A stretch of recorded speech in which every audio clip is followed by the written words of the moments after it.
My husband ran off with my sister, then returned with a jaw-dropping request. When I was diagnosed as infertile, my sister immediately suggested donating her eggs to me. I was apprehensive at first. The doctors told me IVF made pregnancy even more dangerous for me, and carrying someone else's child just felt wrong. But Kyle and Stephanie assured me. They brought pamphlets and research papers to convince me the pregnancy would be safe. They spent hours telling me the origin of the eggs didn't matter. Kyle said having a family is all he cared about, and Stephanie promised I would be the real mother. After a lot of reassurance, I agreed. 9 agonizing months later, I gave birth to a beautiful and healthy baby girl. I was still holding her in my arms when my husband and sister walked into the delivery room and announced, "We're taking the baby." Kyle restrained me while Stephanie ripped her from my hands. "What's going on?" I yelled. "Me and Steph have fallen in love," Kyle said. "We've thought about it. She's the real mother of my child. You were just the incubator." I couldn't even process what was happening. Security was already here, and Kyle was shoving the already filed paperwork in my face. The birth certificate already had Stephanie listed as the mother, and before I could even say goodbye, my Isabella was being carried out. I cried until I ran out of tears. I came home to get my things 3 days later. Stephanie was already moved in, and I saw them through the kitchen window, slow dancing while my daughter is sleeping upstairs. I didn't even come in to get my things, just left for my cousin's house 2 states away. There, while they posted newborn photos captioned, "Our miracle," I applied to law school. Something Kyle never let me do. He always said women should stay at home. Within 4 years, I was specializing in fertility rights cases, helping women avoid the suffering I went through. By graduation, I'd founded a nonprofit protecting surrogates' rights. I joined a good firm and made good money. Even ran the Boston Marathon and traveled to Switzerland for conferences, where I met a guy I fell in love with. I built the life Kyle said I was too stupid to have. Then 6 months ago, Stephanie showed up at my office, completely out of nowhere, not to apologize or show me Isabella's photos, but to ask me to carry another baby for her and Kyle. "My body is my brand now," she said. "I'm a lifestyle influencer. I can't lose my figure. You've already done it once." I stared at her in disbelief before telling her to get out. She tried to guilt-trip me, but I had people escort her out. I went home thinking that was that, but I was wrong. The harassment started immediately. Suddenly, I was getting bombarded with texts about ovulation schedules. Kyle was showing up at my firm. Their friends were ambushing me at the gym 5 hours away from their house. After 2 weeks of harassment, I was done. My work performance was getting affected, and my long-distance relationship was suffering. I called my paralegal friend Claire. I need to destroy them, publicly, but legally. Claire came over with wine and her laptop. We spent 7 hours building the case from hell. I reached out to their friends and found out something.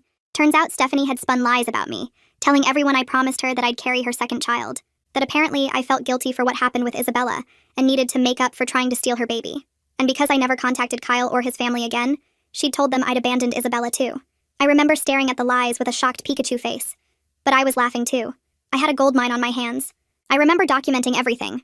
I contacted the delivery room nurses. I tracked down the forged contracts from my pregnancy. Even got records of every paper I'd ever signed. Then I decided it was time to meet them. Claire helped me plan the confrontation. We picked the location, timing, even practiced my exact words. I wasn't going to let my emotion prevent their destruction. A few days later, I invited them for coffee downtown. But what I didn't tell them is that I also invited others. Their friends, Kyle's parents, our entire family, even my long-distance boyfriend. Stephanie and Kyle walked in holding hands, him carrying new surrogacy contracts. But they stopped when they saw the crowd. "What is this?" Stephanie's voice pitched high. I slid my phone across the table. "Your gift from me." It was a public Facebook post I'd just published. PSA. I am not carrying another baby for my sister who stole my first one. A woman who rips a newborn from your arms in the delivery room doesn't get to demand you do it again. For those asking, no, I never agreed to be their surrogate. Yes, they forged documents while I was sedated. No, I'm not bitter. I'm a Yale-educated fertility rights lawyer who knows exactly what they did was criminal. Stephanie's face went white. "Take it down. Now. Your mom already shared it. So did Kyle's dad."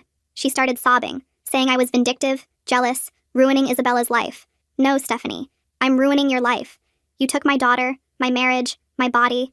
You don't get my second chance too. Enjoy explaining to your followers that their mama influencer has never actually given birth." Kyle grabbed the contracts. "You'll regret this. Like you'll regret forging legal documents? My nonprofit has taken on your case pro bono. See you in court." I turned around to walk out, knowing I was about to destroy Kyle and Stephanie. Because in court, they had one more surprise coming for them. A surprise that had everything to do with Isabella. The coffee shop went crazy the second Kyle's mom read my post out loud. Stephanie jumped up from her chair and started screaming at me to take it down while Kyle's dad grabbed Kyle's arm, demanding to know what really happened 4 years ago. My boyfriend moved between me and Kyle when he lunged forward, and 2 security guards from the coffee shop rushed over asking if we needed police. I stood up calmly and told everyone we'd handle this in court, not here, then walked out with my boyfriend's hand on my back for support. Kyle's parents followed us outside asking questions while Stephanie kept screaming that I was ruining Isabella's life, and Kyle tried to grab my phone from my hands. The security guard stayed between us until we got to my car, and I heard Kyle's mom asking him why the birth certificate was already filled out before I even woke up. That night, my phone wouldn't stop buzzing with calls from family members who saw the post going viral on Facebook. My firm colleagues were texting, asking if I was okay, and 3 reporters had already left voicemails wanting statements about the case. I turned off my phone and drove to Claire's apartment where she had wine ready, and her laptop open with tabs of legal research. We spent 4 hours going through every piece of evidence we'd collected, mapping out our legal strategy while my phone sat silent on the counter. Claire kept checking the post on her phone and showing me how many shares it had gotten, including from some big parenting bloggers who were calling Stephanie out. The next morning, I walked into my firm's office early to meet with the ethics partner before anyone else arrived. She listened to the whole story while taking notes, then pulled up our conflict of interest guidelines on her computer. After reviewing everything, she approved my nonprofit taking the case pro bono since I wouldn't be representing myself directly. This meant I'd have our full legal team's support without compromising my position at the firm, which was a huge relief. She also suggested increasing building security given the harassment I'd been facing, and said she'd brief the senior partners herself. I spent that afternoon in a conference room with Claire drafting an emergency protective order on my laptop. We listed every incident from the past 2 weeks, including the texts about ovulation schedules, Kyle showing up at my office 3 times, and their friends cornering me at the gym. Claire had printed out all the text messages and emails, highlighting the threatening parts while I typed up the legal filing. We included photos she'd taken of Kyle's car outside my apartment building at weird hours, and screenshots of Stephanie's followers making threats. The whole document ended up being 12 pages with exhibits, and we knew the judge would take it seriously. I called the first delivery room nurse that evening from my office while Claire sat next to me taking notes. The nurse remembered everything because she said it was the most disturbing thing she'd seen in 20 years of labor and delivery. She told me she'd kept personal notes in her diary about Kyle physically holding me down while I begged for my baby. She agreed right away to provide a sworn statement and said she'd been waiting 4 years for someone to ask her about it. The second nurse was harder to track down but equally willing to help once I explained the situation. The next day, the hospital's records department called back after reviewing my request for documents. The administrator confirmed they still had all the original paperwork from Isabella's birth, including the forms showing the custody chain was broken. He explained that Kyle had handled multiple documents while I was still sedated from the emergency C-section, which violated their protocols. This was exactly what we needed to prove the birth certificate was fraudulently filed, and he agreed to provide certified copies. The timing stamps on the forms showed Kyle was filling out paperwork before I'd even woken up from surgery. My nonprofit's board called an emergency video meeting that Thursday evening to discuss taking my case. I presented the evidence we'd gathered while trying to stay professional, even though my hands were shaking. The board members asked tough questions about the precedent this could set for birth mothers' rights and surrogacy law. After an hour of discussion, they voted unanimously to take the case as a landmark opportunity to protect future victims. The weight of representing not just myself but other women who might face this hit me hard as I thanked them. Friday morning brought an email from one of my biggest conference sponsors expressing concerns about my Facebook post. They questioned whether the tone aligned with their corporate values and professional standards they expected from speakers. My stomach dropped reading it because this conference brought in serious money and networking opportunities for my nonprofit. I wrote back professionally explaining the legal situation and my right to defend myself against defamation and harassment. But I knew my career that I'd built from nothing suddenly felt vulnerable, and I refused to back down now. That afternoon, my long-distance boyfriend called after seeing screenshots of comments from Stephanie's followers on Twitter. Some of them were saying they knew where I worked and making threats about what they'd do if they saw me. He wanted to fly in immediately to make sure I was safe, and I could hear real worry in his voice. I told him I was okay, but hearing how much this was affecting him made me realize the toll this was taking on everyone. He said he'd already bought a ticket for the next weekend, and wouldn't take no for an answer. Monday morning, Claire and I filed the initial civil complaint at the courthouse downtown. We alleged fraud for the forged documents, intentional infliction of emotional distress for what happened in the delivery room, and defamation for the lies Stephanie spread about me. The filing also requested expedited discovery given the ongoing harassment and potential risk to Isabella's well-being with parents capable of this level of deception. The clerk stamped our copies and said the defendants would be served within 48 hours, which meant Kyle and Stephanie were about to get their official notice. Walking out of that courthouse, I knew the real fight was just beginning, but I finally had the law on my side. Claire pulled up the restraining order templates on her laptop right there in my car outside the courthouse while I typed out every instance of harassment from the past 2 weeks. The gym ambushes 5 hours from their house, Kyle showing up at my firm 3 times, the endless texts about ovulation schedules that I'd screenshot before blocking their numbers. We filed the motion that same afternoon requesting they stay at least 500 feet away and stop all contact immediately. The clerk said the judge would review it and schedule an emergency hearing by Friday if approved. That night, I sat in my apartment going through old photos on my laptop when I found the one from 4 years ago that my cousin took without me knowing. Me standing outside Kyle and Stephanie's kitchen window in the dark, watching them slow dance while Isabella slept upstairs, my face wet with tears I didn't even remember crying. I stared at that broken woman in the photo and realized she was the reason I could fight now because she made me become someone who could destroy them legally. My phone buzzed with an email from a law firm I recognized as one of the most expensive in the state. Evan Murphy had taken Kyle and Stephanie's case and was demanding I retract my Facebook post within 24 hours and issue a public apology for defamation or face immediate legal action for damages to Stephanie's influencer career. I forwarded it to Claire and my firm's senior partner, with a note that their aggressive move showed they were scared, because truth is an absolute defense against defamation claims. The next morning, my firm's managing partner called me into his office where building security was already waiting. They'd received anonymous threats overnight referencing my home address and daily schedule, probably from Stephanie's followers who'd been attacking me online since the post went viral. The firm was implementing new protocols immediately, including varying my arrival and departure times, having security walk me to my car in the parking garage, and installing cameras at my apartment building that afternoon. I wanted to argue it was too much, but then remembered the comment from someone claiming they knew which coffee shop I went to every morning. The security team spent 3 hours that day changing my routines and teaching me basic safety awareness, while maintenance installed new locks and a camera system at my place. 2 days later, an envelope arrived at my office with no return address containing printed screenshots from a fertility clinic employees group chat from 4 years ago. The messages discussed my IVF procedure and mentioned that Kyle's sample had quality issues requiring them to substitute donor sperm without proper consent documentation. My hands shook reading it, because if Kyle wasn't Isabella's biological father, then Stephanie had no biological connection either, and they'd stolen a child who wasn't even genetically theirs. Claire immediately started drafting subpoenas for the clinic's complete records from my procedure, while researching their compliance history. She found 3 other women who'd filed complaints about consent violations, and 1 pending lawsuit about unauthorized genetic material substitution that the clinic had been fighting to keep sealed. We filed the subpoena that afternoon, expecting them to fight it hard since this could destroy their reputation and business. The restraining order hearing happened Friday morning in a small courtroom where Kyle and Stephanie sat with Evan Murphy looking polished and prepared.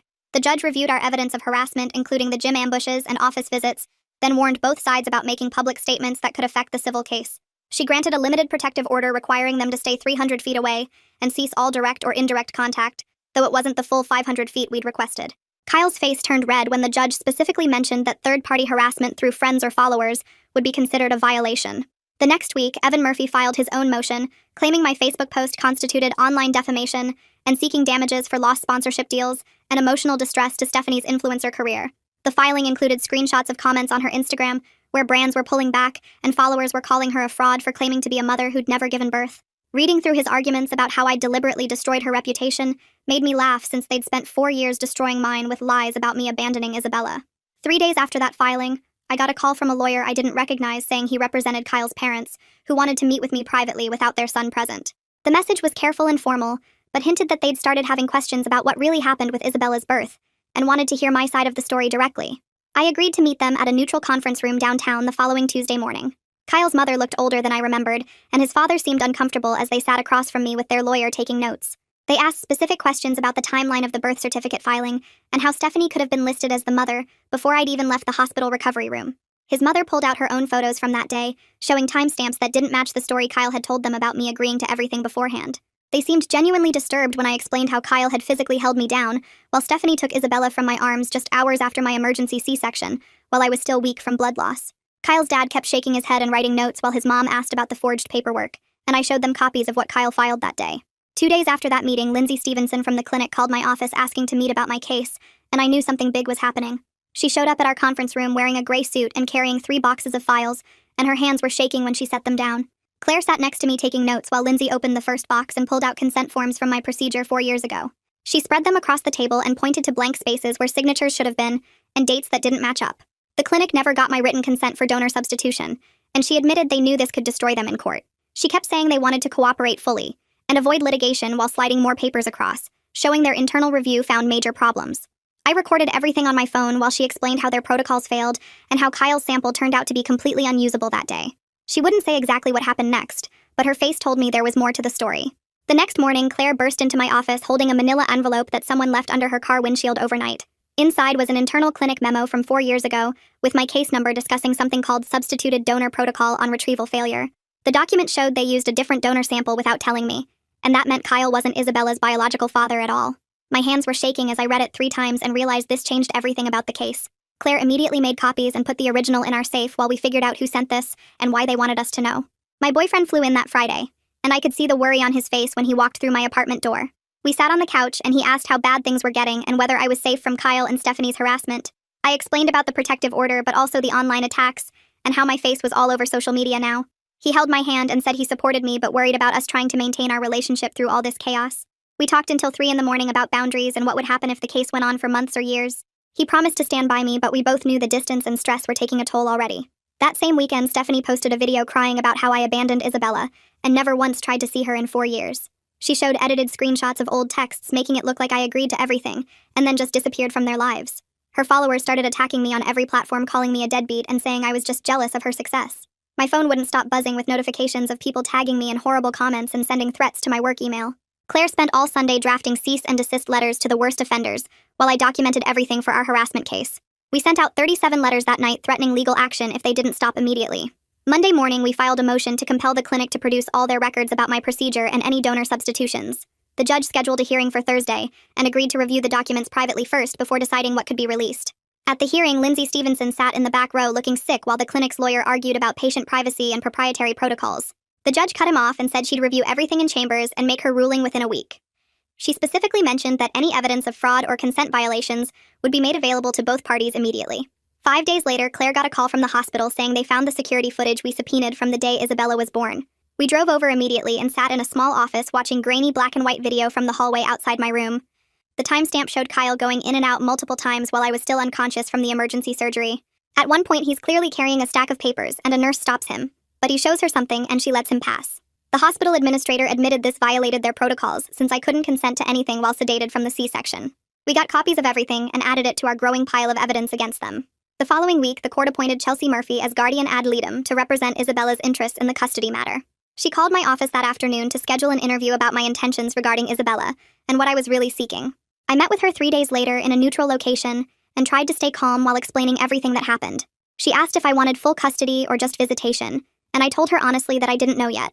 All I knew was that Isabella deserved the truth, and I deserved the chance to know my daughter after being robbed of that opportunity.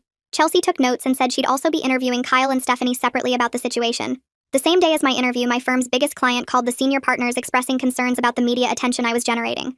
They postponed signing a $10 million contract renewal and asked if maybe I should take a leave of absence until things calmed down. The partners called me into a meeting and said they supported me publicly, but I could feel the pressure building behind closed doors. They kept mentioning the firm's reputation and how we needed to be careful about the image we projected to clients. I knew my job might be on the line, but I couldn't stop now when we were so close to proving what they did.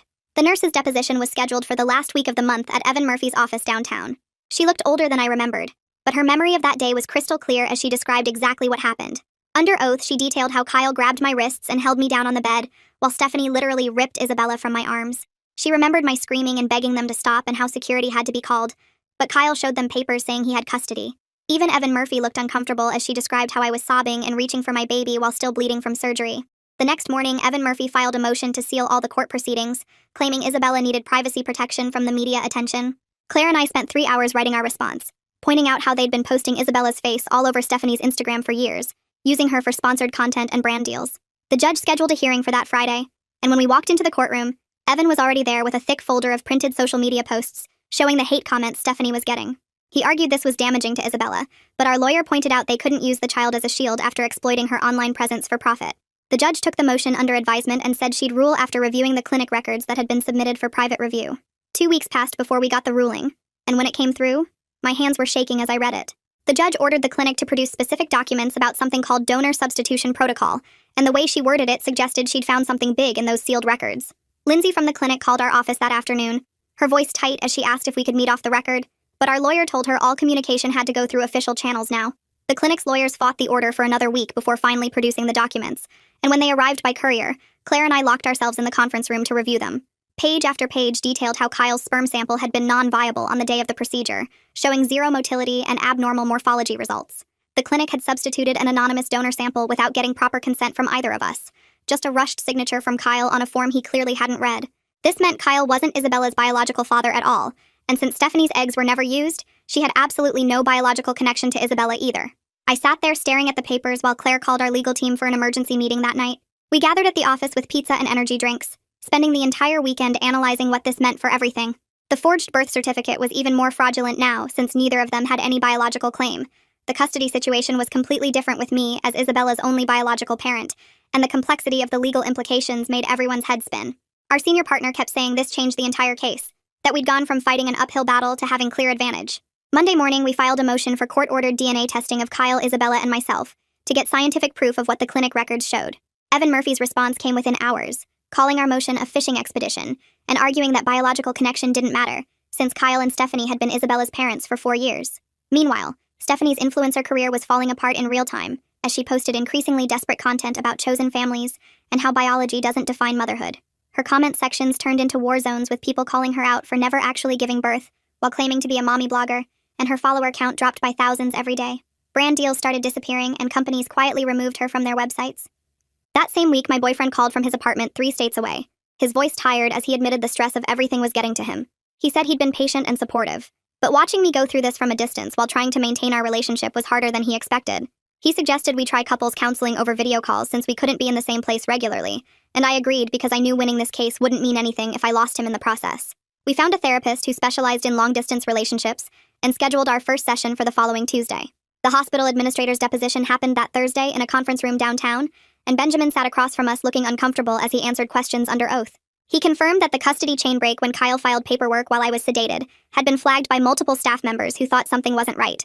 His hands fidgeted with his pen as he admitted the supervisors should have investigated before accepting the birth certificate Kyle submitted, especially since I was still in recovery and couldn't have consented to anything.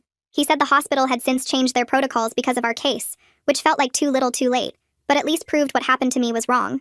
3 days later, we were back in court for the DNA testing motion hearing, and Evan Murphy fought it hard, arguing it was unnecessary and would be traumatic for Isabella. The judge listened to both sides for over an hour before ruling in our favor, granting the motion and setting a 2-week deadline for sample collection at an approved medical facility. Kyle jumped up from his seat and stormed out of the courtroom, slamming the door so hard the bailiff followed him out, while Stephanie broke down crying at the defendant's table. Evan tried to comfort her, but she pushed him away and ran out after Kyle. I was gathering my papers to leave when Kyle appeared in the courthouse hallway, getting right in my face before I could react. His breath smelled like coffee and anger as he grabbed my shoulders and shook me, yelling that I was destroying his family and ruining Isabella's life. Security pulled him off me within seconds, but not before Chelsea, who'd been observing the hearing as Isabella's guardian, saw the whole thing and started writing notes in her folder. She walked over after security took Kyle outside and said she was concerned about his ability to control himself around Isabella, if this was how he acted in public. Her notes about the incident would go in her report to the court about what was in Isabella's best interests, and I knew this outburst had just made their case even weaker. 2 weeks later, Chelsea called my lawyer to schedule separate interviews with Kyle and Stephanie at the courthouse, and I watched them arrive at different times looking nervous. Kyle went in first and came out after 90 minutes with his jaw clenched tight. Then Stephanie went in for almost 2 hours and left crying into her phone. Chelsea met with my lawyer afterwards and showed him her notes, pointing to specific parts where their stories didn't match up about why they took Isabella that day in the delivery room. She said Kyle claimed it was all about wanting his biological child, while Stephanie insisted they'd planned it together for months, because I was unstable, and neither story matched the paperwork they'd filed back then. The inconsistencies were so bad that Chelsea wrote in her report she had serious concerns about their honesty and what they might be telling Isabella about me. 3 days later, I drove to Cornelia Tanaka's office downtown, a small space filled with toys and books about family changes. She specialized in reunification cases and spent 2 hours walking me through what might happen if I got to meet Isabella, using dolls to show me how a 4-year-old might react to meeting someone new. She helped me practice simple sentences I could use that wouldn't confuse or scare a little kid, things like telling Isabella I was a friend who cared about her instead of trying to explain I was her real mom right away. Cornelia warned me Isabella might not want to talk, or might even cry and run away, and we practiced how I'd handle rejection, without showing hurt that could make Isabella feel guilty. She gave me worksheets about child development and made me promise not to bring gifts or make promises about the future if we met, since courts hate when parents try to buy affection. The defamation hearing happened that Friday morning, and Evan Murphy stood up with a thick folder trying to prove my Facebook post damaged Stephanie's career unfairly. My lawyer pulled out printed screenshots of every single claim I'd made with supporting documents, showing the judge my medical records from the delivery room, the forged paperwork with timestamps and sworn statements from the nurses. He pointed out that truth is an absolute defense against defamation, and everything I'd posted was factually accurate, even showing Stephanie's own social media where she'd admitted never giving birth. The judge kept interrupting Evan to ask why they were wasting court time on this when the facts were so clear, and at one point she actually rolled her eyes when Evan tried to argue about emotional damages. After 40 minutes, she cut him off mid-sentence and said she'd heard enough to make her ruling. That same afternoon, Claire called me from the office with news about the clinic emails our subpoena had uncovered. She read me one from 6 weeks before Isabella was born, where Stephanie asked the clinic director about ensuring she'd be listed as the mother on all legal documents, specifically asking what would happen if I changed my mind after delivery. Another email from 2 weeks before the birth showed Stephanie researching something called maternal presumption laws and asking if being the egg donor gave her any automatic rights. The worst one was from the day before my C-section, where she asked about emergency custody procedures if the birth mother was incapacitated, which proved she knew I'd be sedated and unable to consent. Claire said these emails were the smoking gun we needed to prove criminal intent, not just a last-minute decision. My boyfriend called that night from the airport before his flight home after spending a week with me, and we sat in his rental car outside departures talking about boundaries. We agreed to video calls every Tuesday and Friday at 8, decided not to discuss the case unless something major happened, and promised to be honest if the distance got too hard for either of us. He held my hand and said he understood why I needed to focus on Isabella, but asked me to remember he was waiting for me when this was over. The drive home alone felt harder than I expected, and I played music loud to avoid thinking about how empty my apartment would feel. 2 days later, we were back in court for a status conference where the judge announced she was appointing a supervised visitation coordinator to handle any potential contact between me and Isabella. She explained this person would create a safe environment for Isabella if reunification moved forward, starting with short supervised visits in a neutral location. The coordinator would report back about Isabella's comfort level and whether increased contact would be in her best interests, making it clear any reunion would take months of gradual steps. I wanted to cry hearing it might take that long to hug my daughter, but I kept my face calm knowing the judge was watching my reactions. That Thursday morning, I woke up to dozens of texts about a gossip blog post titled, "Bitter Birth Mom's Vengeful Campaign," with screenshots of old texts between me and Kyle from years ago. Evan had leaked selective messages trying to make me look unstable, showing only my angry responses without the context of Kyle's manipulation and lies. Within 2 hours, my legal team released the full text chains showing how Kyle had been gaslighting me about the pregnancy, including messages where he promised I'd raise the baby as the real mother. The blog updated their post with the full context, and suddenly the comments section turned completely against Kyle and Stephanie, with people calling them monsters for what they'd done. The judge scheduled the ruling on the defamation suit for Monday, and dismissed it with prejudice in less than 5 minutes, stating my post was protected speech about matters of public concern. She went further and awarded us legal fees, saying the suit was frivolous and seemed designed to silence legitimate criticism of potentially criminal behavior. Evan's face turned red as she lectured him about wasting the court's resources with baseless claims when there were real issues to address. 3 days later, we all met at a medical facility for the court-ordered DNA collection, with a technician following strict chain of custody protocols. Kyle sat in the corner refusing to look at anyone while the technician swabbed his cheek, and Stephanie kept whispering urgently to Evan, who kept shaking his head. When it was my turn, I tried to stay calm even though my hands were shaking, knowing these results would prove what the clinic records already showed about Isabella being only mine biologically. The technician sealed everything in special bags with signatures from witnesses and said results would be ready in 2 weeks. That afternoon, Chelsea called asking me to work with Cornelia to prepare a simple introduction script for Isabella, focusing entirely on the child's comfort if contact got approved. We spent 3 hours crafting age-appropriate language, practicing how I'd explain who I was without overwhelming a 4-year-old with complex adult information. 2 days later, Claire texted me that Stephanie's skincare sponsor dropped her, and I checked Instagram to see her follower count dropping by thousands every hour. The company posted about focusing on authentic partnerships while Stephanie frantically posted damage control videos claiming she was taking time to focus on family. Another sponsor pulled out that afternoon citing brand realignment, and by evening her clothing line partnership was gone too. I watched her income disappear in real time through her increasingly desperate posts about staying strong and not letting haters win. The courier knocked on my door Friday morning with the DNA results, and my hands shook opening the sealed envelope. The lab report showed Kyle had 0 genetic markers matching Isabella, while I matched as her biological mother with 99.9% certainty. The donor profile number confirmed what the clinic records already told us, but seeing it in black and white made it real. Claire immediately filed for an emergency hearing, and the judge scheduled us for Monday morning. Walking into that courtroom, I saw Kyle slumped in his chair, while Stephanie kept grabbing Evan's arm, asking what they were going to do now. The judge reviewed the DNA results and stated the birth certificate was clearly fraudulent, requiring immediate correction. She ordered a full hearing on vital records amendments, but emphasized that biology wasn't everything in custody matters, though the fraud deeply concerned her. Evan stood up, arguing Isabella needed stability with the only parents she'd known regardless of biology or how she came to be with them. He admitted the deception but claimed removing Isabella would cause irreparable harm after 4 years. The judge called Lindsay to testify about the clinic procedures, and she nervously explained how they substituted donor sperm without proper consent documentation. She admitted their protocols failed, and they violated basic informed consent requirements, while their lawyer sat there looking defeated. The judge reviewed everything for 20 minutes before appointing Cornelia to create a reunification plan, prioritizing Isabella's emotional well-being above everything else. She ordered supervised visits, starting with brief meetings in neutral settings with professional support to help Isabella adjust gradually. That night, I couldn't sleep knowing I'd finally meet Isabella, so I pulled out photos from my pregnancy and pictures of my parents who died before she was born. I made a simple photo book with captions about how much she was wanted and loved even before she arrived. My hands wouldn't stop shaking as I wrote a note telling her she was special and brave and perfect exactly as she was. The visitation center had bright walls covered in children's artwork and a play therapy room filled with toys and books. Isabella walked in holding Stephanie's hand, wearing a purple dress with butterflies, and my heart stopped seeing her face that looked just like mine at that age. She was shy at first, hiding behind Stephanie, but Cornelia gently encouraged her to look at the puzzles on the table. I sat on the floor making myself small and quiet, while Isabella slowly came closer, drawn by the wooden animal puzzle I was working on. She pointed at the giraffe piece and I handed it to her, watching her carefully place it in the right spot. We worked on the puzzle together for 10 minutes before she showed me her drawings of rainbows and cats. She smiled when I told her the orange cat looked just like one I had growing up, and asked if I liked cats too.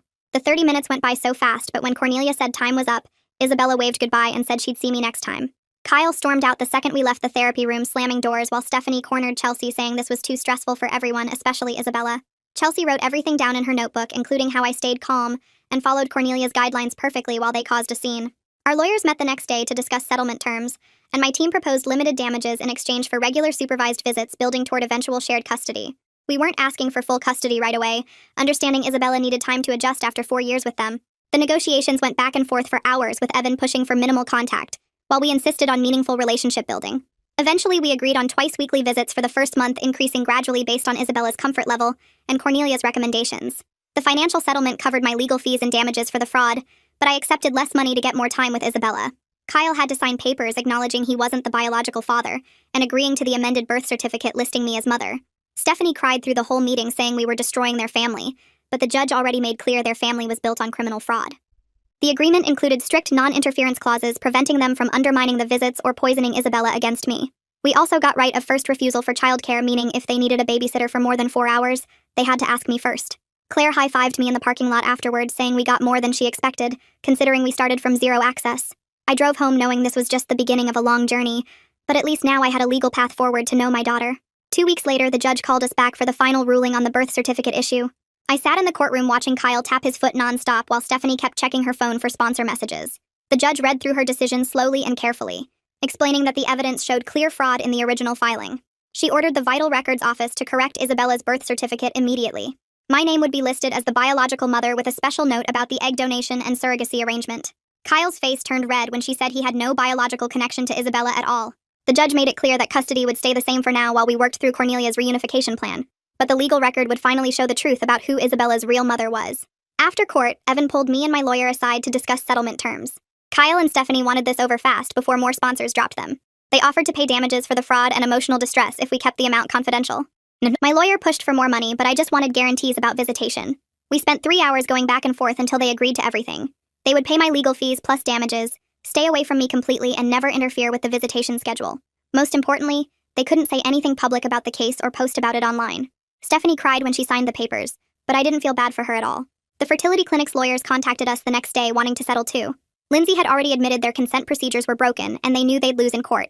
They agreed to pay both me and my nonprofit a large settlement that would fund our work for years. The clinic also promised to completely change how they handle consent forms and donor protocols. They'd pay for Isabella's therapy sessions with Cornelia for as long as needed. It felt good knowing other women wouldn't go through what I did at that clinic. My firm called me in for the ethics review meeting that Friday. I was nervous, but the senior partners were actually impressed with how I'd handled everything. They said I'd kept professional boundaries while dealing with an impossible personal situation. The ethics committee issued new guidelines for lawyers in personal cases, but cleared me completely. Even better, our biggest client called that afternoon to renew their contract for another 3 years.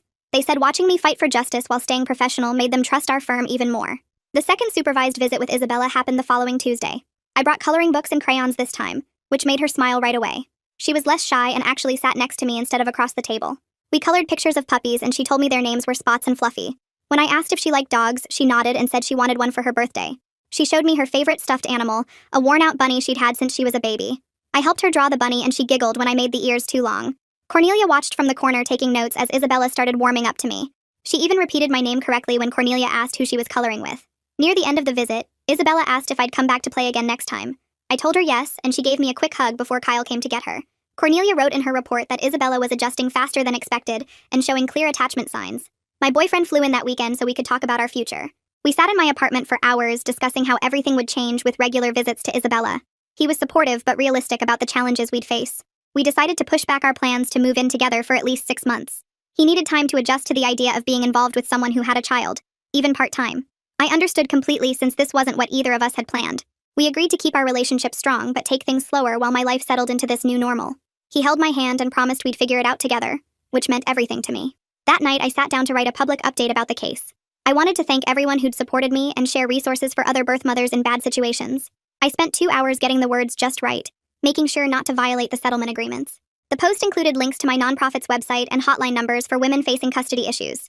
I wrote about how every family's path to justice looks different, and there's no shame in fighting for your rights. I emphasized that healing takes time, and legal victories don't erase emotional pain. The response was overwhelming, with thousands of shares and messages from women with similar stories. The next Thursday was my 3rd visit with Isabella at the center. She ran up to me when I walked in, excited to show me a picture she'd drawn at home. It was 2 stick figures holding hands with big smiles and messy hair. She pointed at the smaller one and said that was her, then pointed at the taller one and said that was me. My eyes got watery, but I kept it together and told her it was beautiful. We spent the visit playing with blocks and reading picture books she'd picked out. When it was time to leave, she gave me the drawing to keep and made me promise to hang it up. I walked out of the visitation center holding that precious piece of paper like it was made of gold. The schedule showed another visit next week and a court date in 3 months to review our progress. This wasn't the life I'd planned when Kyle and I first tried for a baby, but it was the life I'd fought for and won. Thanks for exploring all these questions with me today. It's been a pretty curious little journey to share together. Until next time, take care. Subscribe for more content like this.